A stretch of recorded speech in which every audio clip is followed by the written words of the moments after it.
Welcome to the Humanist Report. I'm Mike Figueredo. Today's episode is brought to you by Amazon.com. If you bookmark the link in the description box, every time you shop on Amazon, you support the show.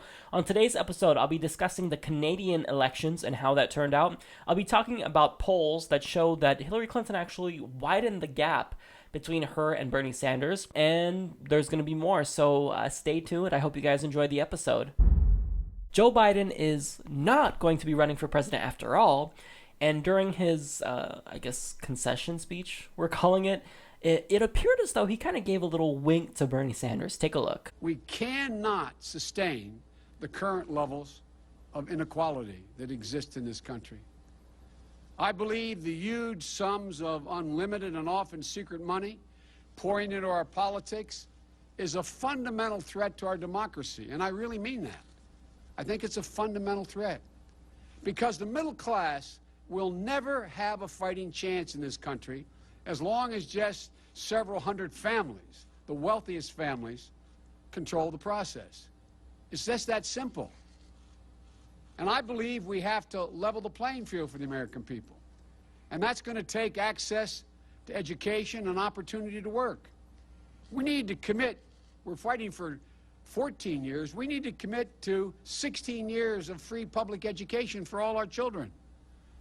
We all know that 12 years of public education is not enough. As a nation, let's make the same commitment to a college education today that we made to a high school education 100 years ago. So I like that he's talking about how we should commit to 16 years of public education. I also like how he's talking about getting money out of politics. I think that's fantastic. And to me, I kind of took it as a tacit endorsement of Bernie Sanders, but he's definitely not going to say any names. I don't know who he's going to endorse, so I don't want to put words in his mouth. So now I think this is interesting because the Democratic primaries are really starting to take shape. This is officially a two-person race. Sure, we've got Martin O'Malley. Sure, we've got Lincoln Chafee still in the race, but they're basically non-entities. They're completely irrelevant, and I don't think that's going to change anytime soon. So what does this mean for Bernie Sanders and Hillary Clinton? A lot of people think that Biden's support will shift to Hillary Clinton, or at least the majority. That's not really verifiable. That's something that's so difficult to prove. And I don't know if that's going to be the case. I have no idea. I think we really have to wait for polls to see if it really makes a big impact. It could be 50-50. And then in effect, it doesn't really matter in the grand scheme of things with respect to Bernie Sanders and Hillary Clinton. But the thing is, we don't know. I know a lot of people, myself included, wanted Joe Biden to run because, it seemed as though it was possible that he could potentially take votes away from Hillary Clinton because he's the second establishment pick.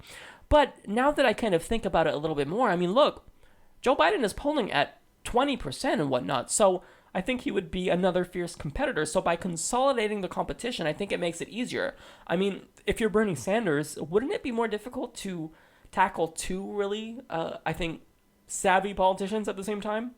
I think that would be more difficult. So I think that if he just focuses his efforts on Hillary Clinton and how he can beat her and stay focused on the issues, I think he's going to do great. So look, I don't think that we can really draw any conclusions yet. We have to wait and see.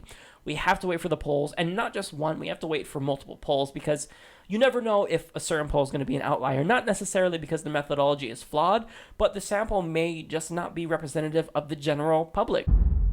Jim Webb is officially dropping out of the Democratic presidential race, to no one's surprise, so it may not actually be over for him yet. So here's what he had to say. I fully accept that my views on many issues are not compatible with the power structure and the nominating base of the Democratic Party. That party is filled with millions of dedicated, hard-working Americans, but its hierarchy is not comfortable with many of the policies that I have laid forth, and frankly, I'm not that comfortable with many of theirs. For this reason, I'm withdrawing from any consideration of being the Democratic Party's nominee for the presidency. This does not reduce in any way my concerns for the challenges facing our country, my belief that I can provide the best leadership in order to meet these challenges, or my intentions to remain fully engaged in the debates that are facing us. How I remain as a voice will depend on what kind of support I'm shown in the coming weeks as I meet with people from all sides of America's political landscape, and I intend to do that. Now, later on, when he was asked if he's still a Democrat, he stated, quote, "We'll think about that." All right, well, let me help you out there. No, you're not a Democrat. The Democratic Party doesn't want you. Democratic voters don't want you. You are a moderate Republican, and that's fine. The party needs moderates because right now they've been taken over by right-wing extremists, so you can really help them and potentially push them more back towards the center if you join them. So, shoo, go. And look, let me just say, let me be as polite when I say this as possible. You will not be president. Now, the reason why I say this is because he states that he may potentially run as a third-party candidate. Now, he didn't overtly say this, but he did hint at it because he said he's still going to be involved. And when MSNBC posed the question in an article saying, will Jim Webb run as a third-party candidate, he retweeted it. So I don't know if he's trying to play chicken with the Democratic Party or whatnot, but you're not going to be the president. If you run as a third-party candidate and you actually think you can win, you're delusional. It's because there's something called Duverger's law that stops third-party candidates from ever being successful. Now, the question is whether or not he'll actually hurt the Democratic nominee come 2016. And I'm not really too worried about it, but it is the case that, in the past, third-party candidates have been detrimental. I'm thinking about, Ralph Nader and Al Gore in 2000 in Florida, how he took away just enough votes to potentially cost Al Gore the election. So look, I don't like third-party candidates. I think it's entirely just useless. Anyone who votes for third-party candidates is wasting their votes. Literally, like in political science, we literally call it vote wasting because your vote does not count because we live in a two-party single-member district system. It's the winner who wins and the loser gets nothing. We're not proportionally represented, so you're not going to get some seats in Congress because your candidate got 15%. No. That's not the way it works. That's not how our system is. You can disagree with it. You can call for electoral reform like I would like. But I don't want to say that he's trying to hurt the Democratic Party because he's bitter. But I mean, look, he complained the entire time during the debate that he wasn't getting equal airtime, and he was saying that it was rigged and that, Anderson Cooper was stacking all the cards in Hillary Clinton and Bernie Sanders' favor. But dude, if you want more time at the debate, here's what you got to do. You got to poll at least 1%, maybe. I mean, he was polling in 1% in some polls, but I looked at the polls wherein him and Lincoln Chafee were polling at 1%. Sometimes they got one person say that they were going to support him. One person. I mean, think about it. These are extremely small samples. So if you have a survey with 1,000 respondents and you cut that in half for Democratic voters, well, you see almost all the support going towards Hillary Clinton and Bernie Sanders. But when it comes down to Lincoln Chafee and Jim Webb, when you look at how many individuals state that they intend on voting for those individuals, well, it's like one person, maybe two people sometimes.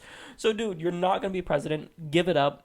The best thing that you can do is help the future Democratic nominee win. But I don't think he's going to do that. I think he's really mad, but nobody cares, dude. I'm sorry. Like, I hate to say that because I feel like it's very rude, but nobody really cares about your campaign. You did nothing to galvanize or excite people. You're just a moderate Republican. Maybe they'll like you over there. According to a new poll conducted by NBC News and Wall Street Journal, Hillary Clinton has made tremendous gains after the debate. So the last poll from NBC News and WSJ stated that Bernie Sanders was actually just 7 points behind Hillary Clinton nationally. Now, according to this new poll, they found that Clinton now has a 20-point lead as opposed to a 7-point lead. She leads Bernie Sanders 49-29. Now, I should note that this poll does still include Joe Biden and Jim Webb, both of which are polling at 15% and 2% respectively, but both of them are no longer candidates, so we don't necessarily know how their absence will affect the future polls, but we'll have to wait and see for follow-up polls. Now, to go back to the poll at hand, the sample size is 1,000, and the margin of error is plus or minus 3 percentage points.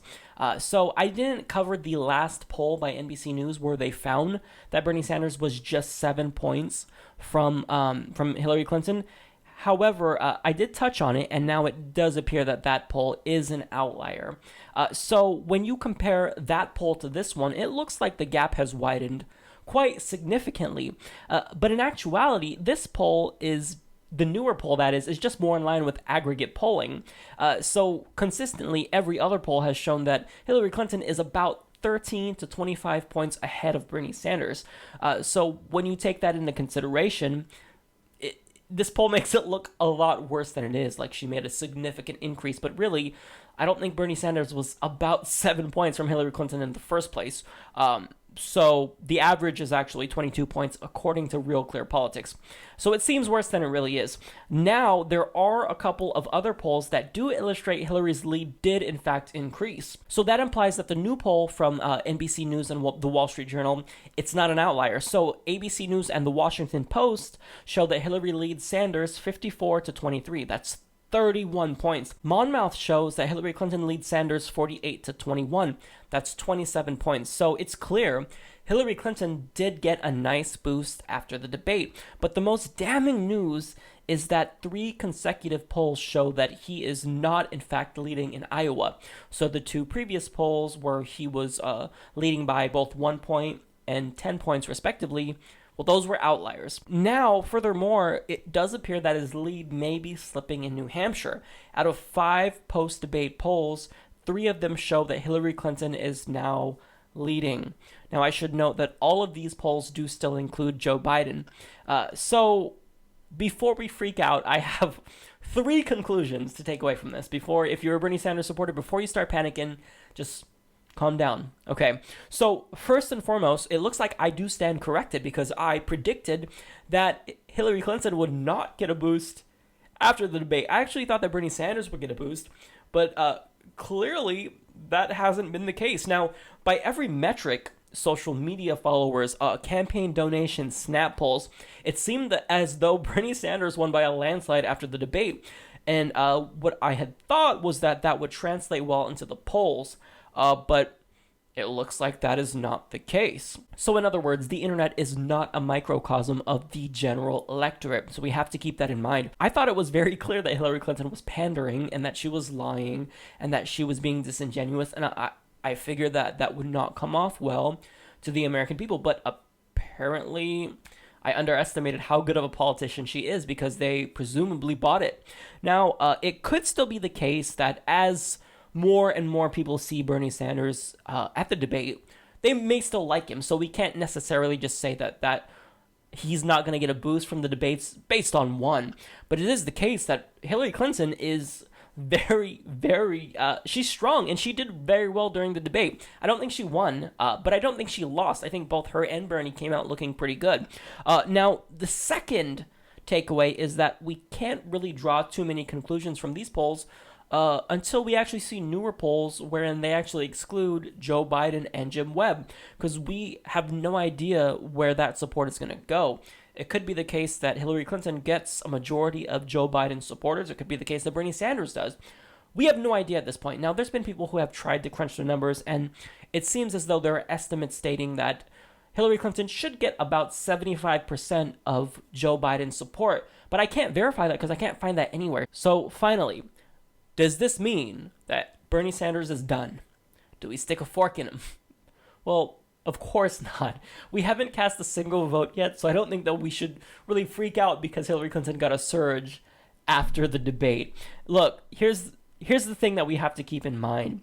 If Bernie Sanders does win New Hampshire, those national polls could flip. It could change everything. That's what happened in 2007. And let me remind you guys that after the debate started, well, Hillary Clinton did get surges back then as well, too. So, I mean, look, this doesn't determine everything, so we really have to calm down. If anything, it doesn't mean that we freak out. It just means that we have to refocus and really try to push Bernie Sanders that much harder. I mean, if you want to volunteer, you can go to berniesanders.com, and I'm sure you can help out in multiple ways. So I don't think we should freak out from this. Elections are chaotic. They're unpredictable. So it's very difficult to say, how well a candidate's going to do based on polls, because 1 week, you could see a couple of polls where Bernie Sanders has increased quite a bit, but then in the next poll, he could decrease quite a bit. You never know, so you have to look at aggregate trends, but in actuality, not too much has changed with the exception of his lead in New Hampshire. Martin Shkreli, the greedy CEO of a pharmaceutical company who raised the price of Daraprim by 5,000%, and if you don't know, this is a life-saving drug used to treat HIV, well, this guy attempted to buy access to Bernie Sanders by donating $2,700 to his campaign. Now, this is the maximum amount that an individual can contribute. Now, once Bernie Sanders figured out that this came from Martin Shkreli, they rejected the donation. And Michael Briggs, Bernie's campaign spokesperson, said, "We are not keeping the money from this poster boy for drug company greed." And then Bernie Sanders donated the $2,700 to the Whitman Walker Health Clinic in Washington, which is a clinic that specializes in the treatment of HIV. So this is fantastic. It really proves to us that Bernie Sanders is a genuine candidate. He's not in this to represent the pharmaceutical industry or corporate oligarchic greed.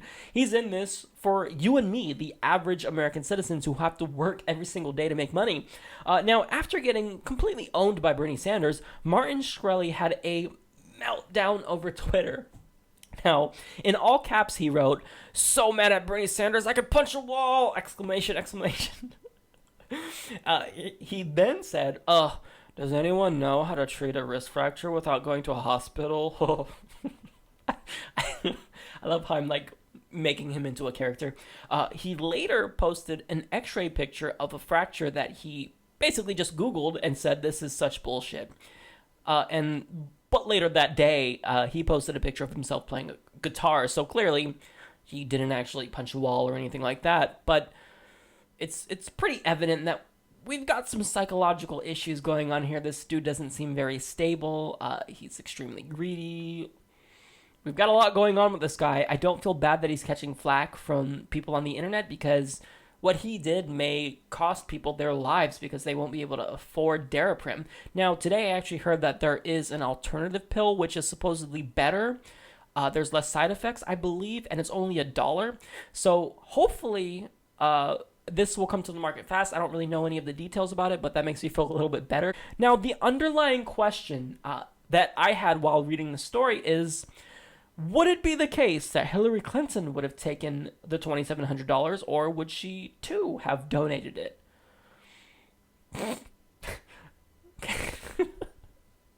I can't even say it with a straight face. Of course she would have taken the $2,700. She wouldn't have batted an eyelash about it. She would have said, "Oh, it's from Martin Shkreli? Oh, I did condemn him publicly, but you know what? Let's go ahead and put that in our pockets." Of course. So this is just more proof that Bernie Sanders is representing you and me. He's like the best politician that we've had in so long that it blows my mind that a politician would actually reject money. I mean, you've seen that amount of money, $2,700, actually buy access to politicians. I mean, if you look at Michelle Bachmann, she took about $5,000 from the fossil fuel industry, and she was a huge denier of climate change. So with any other politician, I think that Martin Shkreli very well could have gotten access with $2,700. But the fact that it's Bernie Sanders, and you think that you can buy Bernie Sanders? Nope, because as he says, his campaign is not financed by the billionaires. It's financed by people like you and me who have all donated to his campaign and talk about his campaign. This is a real grassroots effort. This does not include greedy corporatists, pigs, and oligarchs who want to get rich off of other people's suffering, because that's completely immoral, it's deplorable, it's reprehensible. So I'm really glad that this got out in the open, because it's a great story that makes Bernie Sanders look excellent. The Liberal Party in Canada has won 184 seats, giving them a majority in the Canadian Parliament. So that means that Justin Trudeau will be the new Prime Minister of Canada. Now, this is the son of Pierre Trudeau, who was Prime Minister before. Now, Justin Trudeau may not be the perfect person to be Prime Minister, but to put this in context, our buddies north of the border have basically just experience what would be, as many would argue, the Canadian George Bush. Stephen Harper was their George Bush, and he served not 2, but 3 consecutive terms. He was prime minister for almost a decade. Now, it's terrible. Thankfully, he's only going to serve as a member of parliament now. So when it comes to Justin Trudeau, for all of the American viewers who don't know who he is, you should be glad that he won, but what you can expect is an individual who is very much going to run the country as President Obama would. The Liberal Party is much akin to the Democratic Party in the United States. They're very centrist, center-leftish, they're corporatist. So, for example, Justin Trudeau is in favor of approving the Keystone XL pipeline. No surprise there. And furthermore, he is in favor of the Trans-Pacific Partnership, which is just a large giveaway to corporations. So he is following in line with the Democratic Party. Now, there is a lot of really great things about Justin Trudeau.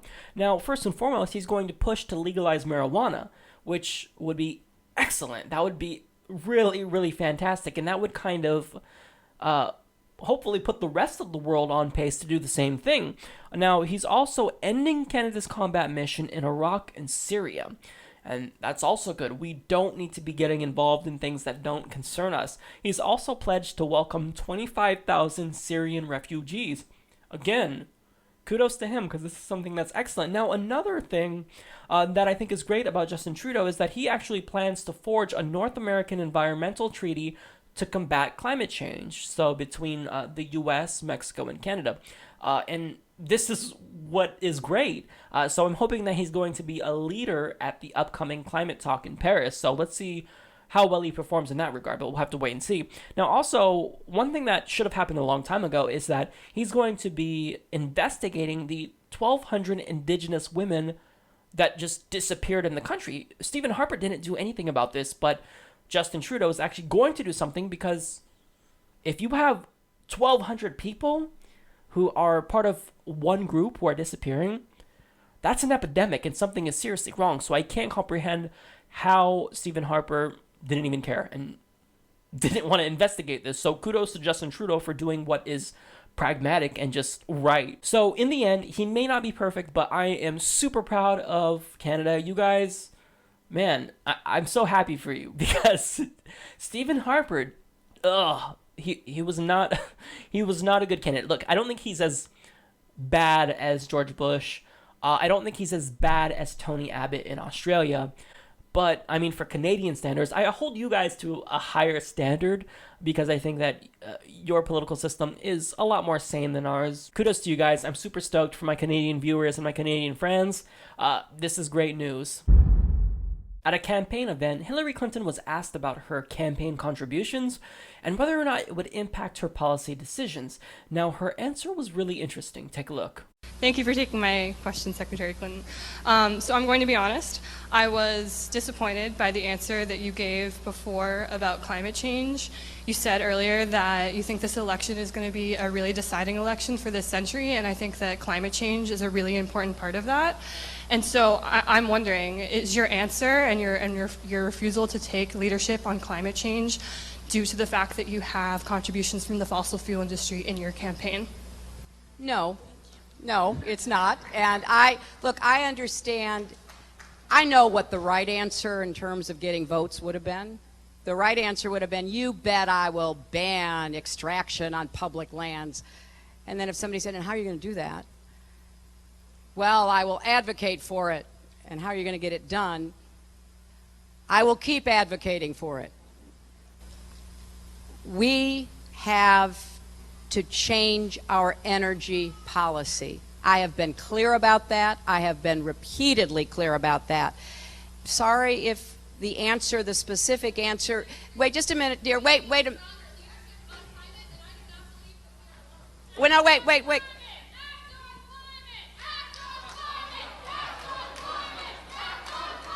That's okay.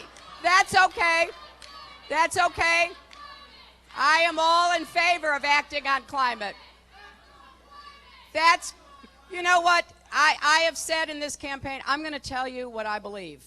And some people may like it, and some people may not like it. And I believe strongly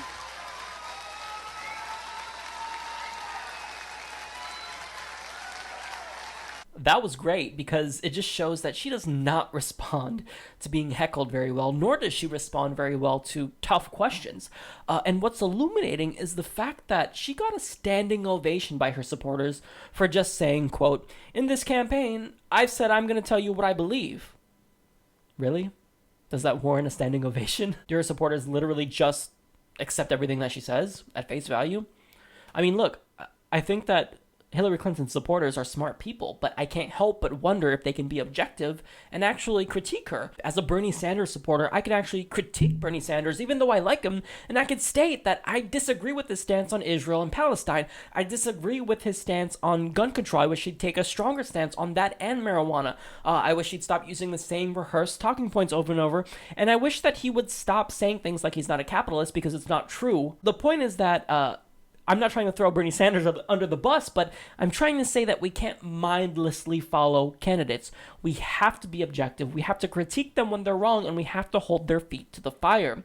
Hillary Clinton has lied over and over and over again, and I don't think that anything she says is genuine anymore. And if you sincerely think that her campaign contributions won't be a problem, then you're very naive. I mean, look at Barack Obama. He had taken so much money from banks, and what does he do when he gets in? He does some favors for the banks. He takes money from corporations. What is he doing now?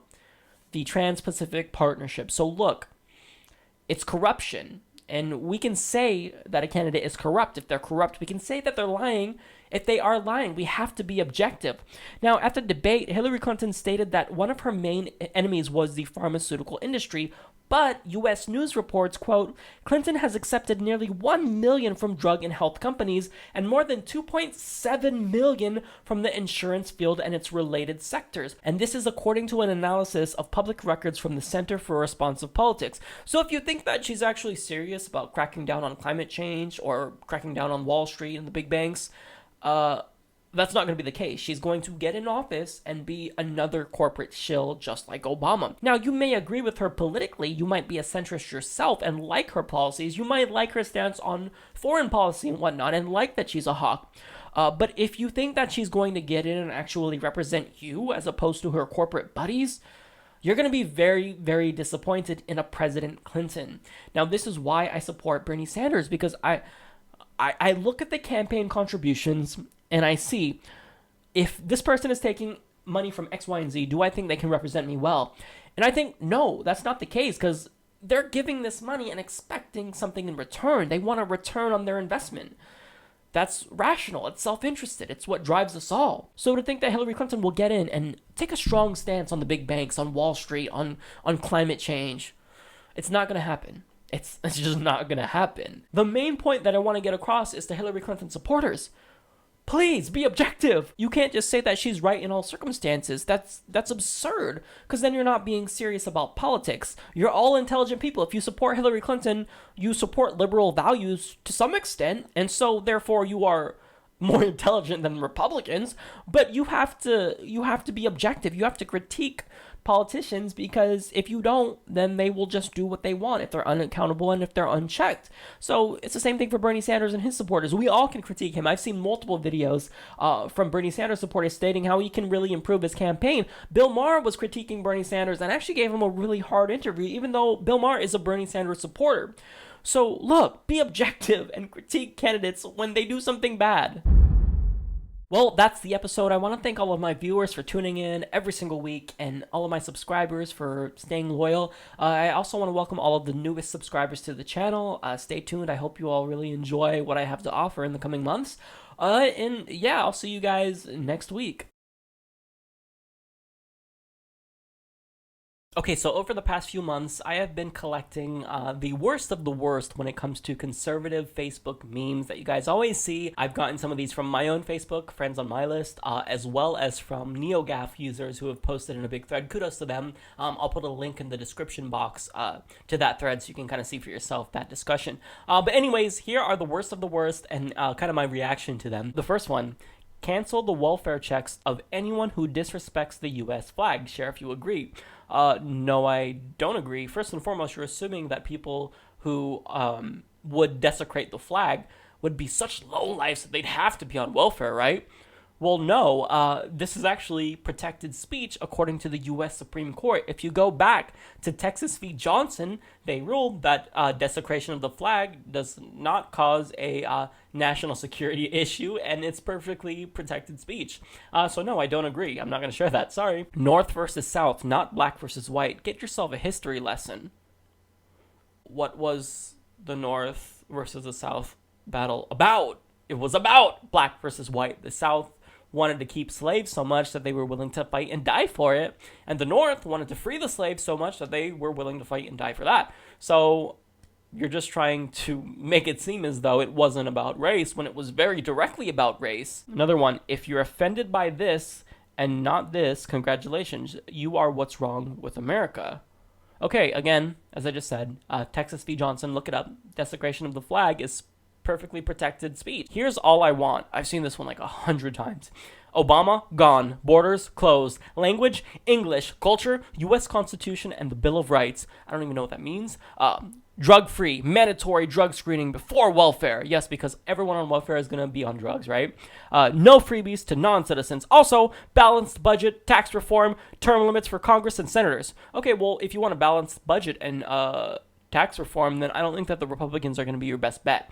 Only 86% will send this when it should be 100%.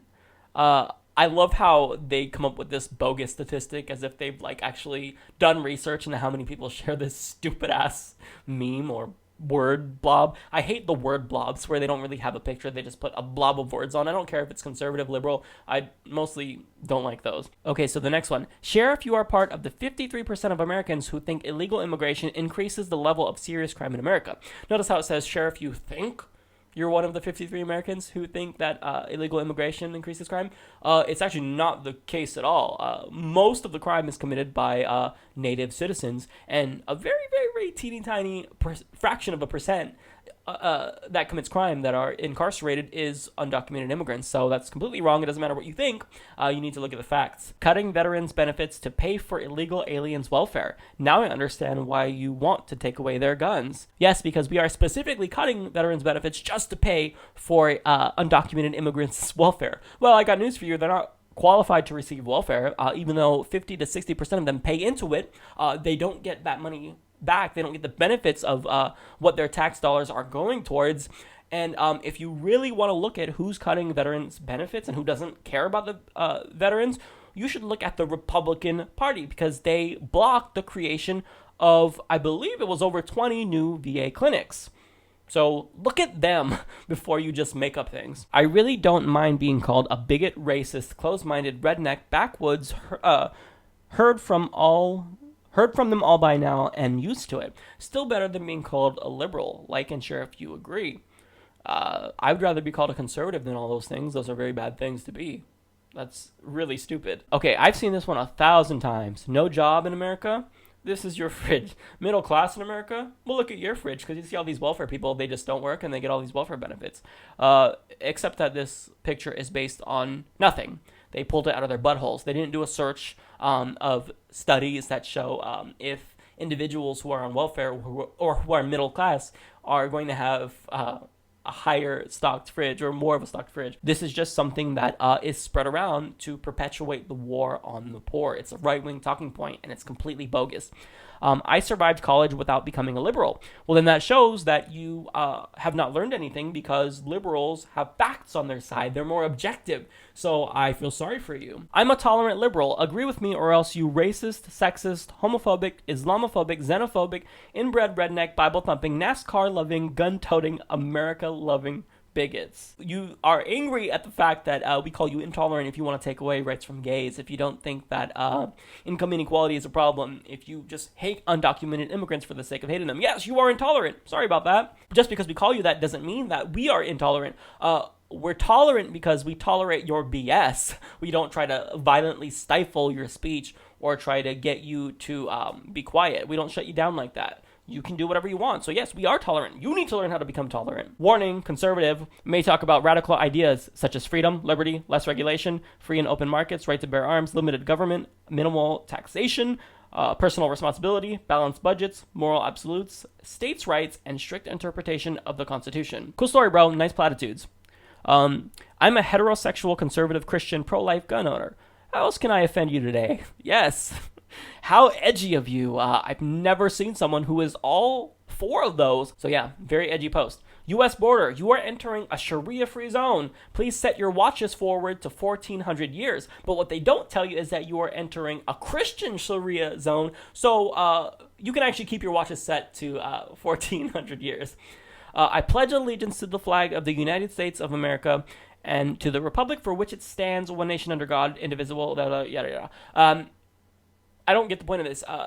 How can you, like, just be blindly patriotic? I don't necessarily think that patriotism is inherently bad, but nationalism is very, very dangerous. German nationalism led to World War II, so what's to say that American nationalism couldn't also be dangerous? And it probably is, just because we are so patriotic that we won't even critique our government if we invade other countries and do drone strikes in Pakistan, Yemen, Somalia, Syria. I mean, come on, you name it. So you need to be objective. You need to be able to critique your own country. And how can you not look at this and think that looks like indoctrination? Yes, I am a Christian. I believe the Bible. I do not support homosexuality or homosexual marriage. Yes, I'll still love you. Yes, we are still friends. No, I am not judging you. No, I'm not condemning you to hell. No, I will not let anyone bully you. But realize that name-calling and stereotyping those of us who stand for what we believe in is exactly what you don't want done to you. We have a right to speak what we believe, same as you have a right to speak what you believe. Absolutely, you have a right to speak what you believe, but the reason why you are a bigoted homophobe is because if the opportunity presented itself to you, you would vote to take away marriage equality rights. What America needs is child control, not gun control. Right, I'm sure that is just such a sufficient solution. Why didn't we think about this before? Okay, now this one is what someone posted in response to an individual who is anti-gay. It says, don't judge someone just because they sin differently than you. This is soft bigotry, and it's a perfect example of that. It's pseudo-support. They're not technically anti-gay, but they still think that being gay is a sin. But, you know, we all sin. And they think that that's somehow supportive. I'm sorry, but if you are not unequivocal in your support for LGBT rights and gay people, well, then you're not a supporter. Calling someone being gay a sin is absolutely absurd. Hey, Obama, this is not the week to try and convince Americans that Muslim refugees need our help. In fact, let them stay where they are and do your job worrying about keeping Americans safe for once. Wow, because every single Syrian refugee is going to be a terrorist, right? Come on, they don't understand that there's an 18 to 24 month vetting period. They have to go through background checks. They have to make sure that these individuals are not associated with terrorism or anything of that nature. So they're coming here to flee violence, not because they want to perpetuate more violence. I don't see how that isn't crystal clear. Obama is fundamentally changing the name of Mount McKinley without congressional approval. Denali means my majestic home in Swahili, the official language of Kenya. Surprised, but another one. President Barack Obama is renaming Mount McKinley to Denali. Denali is the Kenyan word for black power. Like and share to spread awareness. All right, so which one is it? Come on. Telling someone they have to be politically correct is a direct violation of their First Amendment right. People's feelings are not protected under the Constitution. You're actually completely wrong. What would be a direct violation of a First Amendment right would be is if you said something that's politically incorrect and then the government tried to silence you. But if your friend calls you an asshole because you said something transphobic, that doesn't mean that the government is trying to shut you down. It just means that there are consequences to free speech. You're allowed to say what you want, but you're not free to be without consequences if you say something that offends someone. You are guilty of being a Christian. You will stay in jail until you deny Christ and become a liberal. This just perpetuates the Christian persecution complex more and more. The look I give when a pro-abortionist cries for gun control to save a child's life. What you're saying is kind of stupid if you think about it, because you are more in favor of a fetus than gun control that could potentially save children's life. Now, the reason why we care more about children than a ball of cells, a fetus, is because they're more sentient. See, most abortions take place prior to 20 weeks, and they don't necessarily feel pain, according to studies. So the fact that you care more about something that doesn't feel pain, that just shows that you're not being serious. And why can't you care about both? I mean, if you do care about abortion, why does it have to be one or the other? Gun control and being pro-life are not mutually exclusive, so I don't get why they're trying to set up this false dichotomy. I'm proud to be normal. I'm not depressed, an atheist, colored, pansexual, a nerd, and an otaku freak. I don't know what that is. A weirdo. I don't listen to foreign music, study liberal arts, pretend to be awkward, pretend to be a loner, and so on. I'm a white, Christian, successful, normal, heterosexual, and proud. Cool for you, dude. Only 2 people in history had their own symbols, Hitler and Obama. Apparently, you've never seen any presidential election ever. Gay black man kills 2 straight white reporters. Time to ban this flag. The dude who killed the 2 reporters didn't do it because he was gay. So that's stupid. One nation under God should stay in the pledge. Do you agree? No, I don't. That didn't actually become part of the pledge until the 1950s, and it's a direct violation of the First Amendment, where it says that the government shall not establish a religion. Now, if you're saying one nation under God, that is establishing a religion. It's establishing that God exists, and this goes against our secular constitution. So no, I disagree. So those are the ones that I found that I think are the most egregious. If you have any more, link me to them in the comments. I'd love to see them.